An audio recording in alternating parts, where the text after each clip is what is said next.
L'actuel gouvernement haïtien n'a jamais formulé de demande formelle pour une intervention de troupes de l'ONU sur le sol haïtien. C'est ce qu'a fait savoir la nouvelle représentante spéciale adjointe de l'ONU, Ulrika Rickardsson. Lors d'une intervention accordée à Métropole, la diplomate a par ailleurs indiqué que les Nations Unies sont extrêmement préoccupées par ce qui se passe actuellement à Martissan. Nations Unies, on est là, on travaille chaque jour, on s'engage, on s'investit, on travaille chaque jour. Je dois dire même 7 jours par semaine, on s'engage, on travaille avec nos partenaires nationaux, on travaille avec le gouvernement, avec la société civile, secteur privé, dans les différents domaines.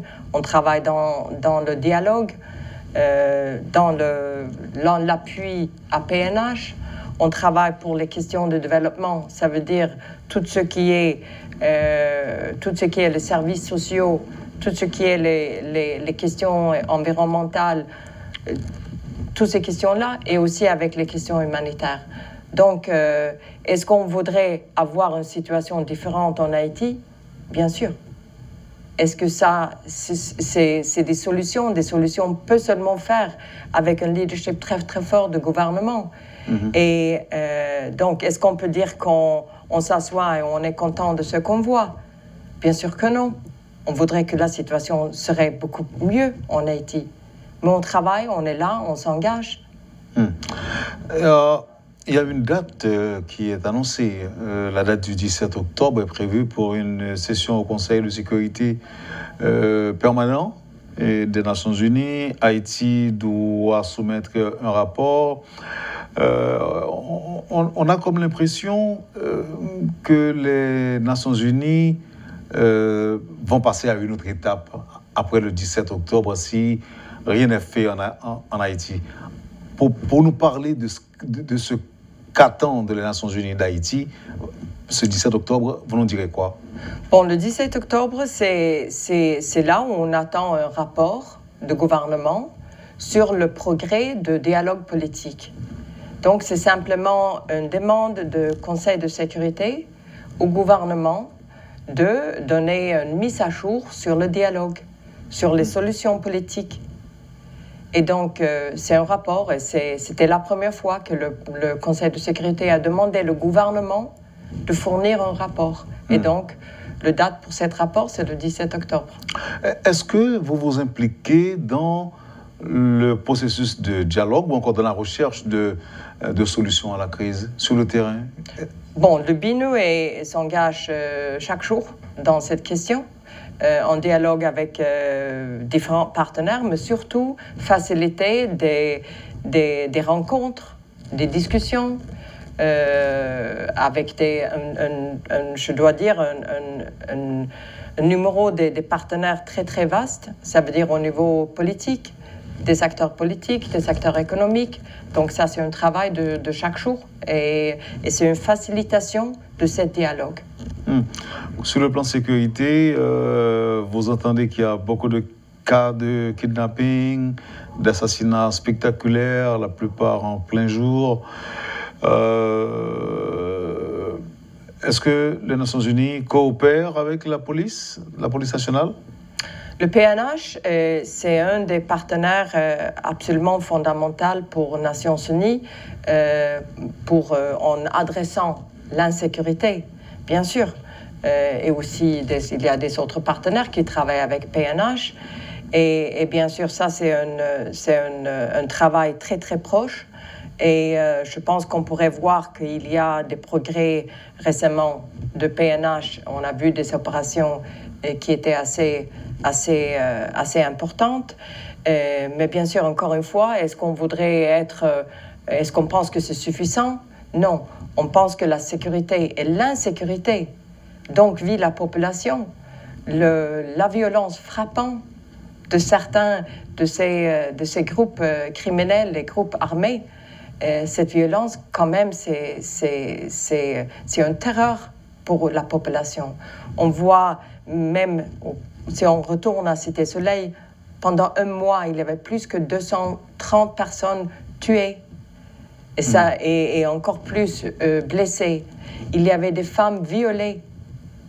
Et donc, il y a des enfants tués. Ça, ce n'est pas un niveau de violence acceptable.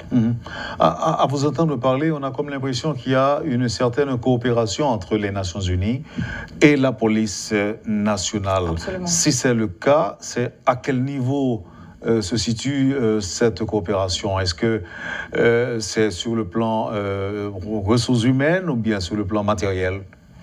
Et la coopération des Nations Unies avec le PNH se fait en coordination des autres partenaires, bien sûr.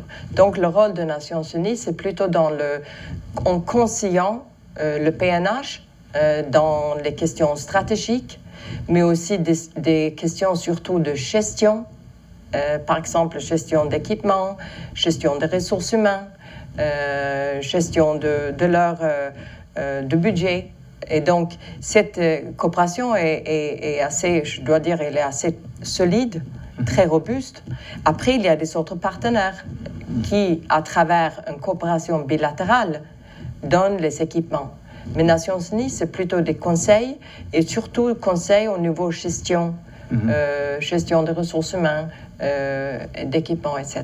Donc, les policiers du BINU qui sont en Haïti sont tout simplement des conseillers?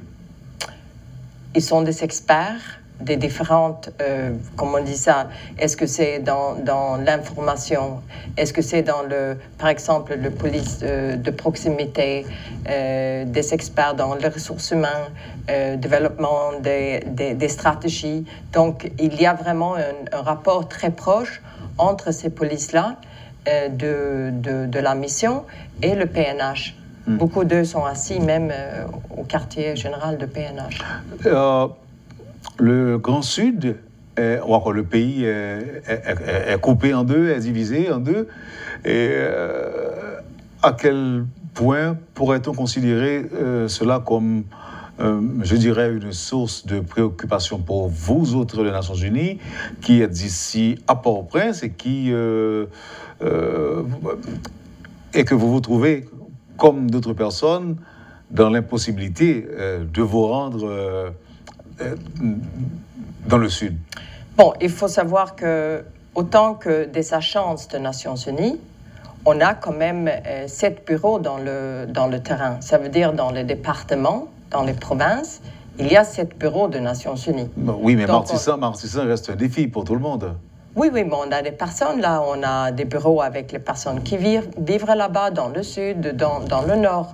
Donc on a des activités qui ne sont pas nécessairement, si je peux dire ça, arrêtées à cause de blocage entre le sud et le capital. Bien sûr, je dois dire, ce n'est pas Nations Unies qui souffre, c'est la population qui souffre. Il y a 3 millions de personnes qui vivent dans le Grand Sud. Et eux, ils ne peuvent pas avoir accès à leur capital pour des services, pour vendre leurs produits au marché normal. Donc, bien sûr qu'il y a un impact énormément grave sur le Grand Sud. Pour nous, bien sûr, ça a compliqué la distribution de l'assistance humanitaire après le tremblement de terre. Ça a fait très complexe tout ce qui est la reconstruction. Mais je dois dire, la bonne question, si vous me permettez, c'est la population qui souffre de cette blocage. Et ça, c'est bien sûr, c'est surtout pour les petits agriculteurs, pour les associations des femmes rurales, etc. Ça, cette blocage de capital est vraiment très, très, très grave.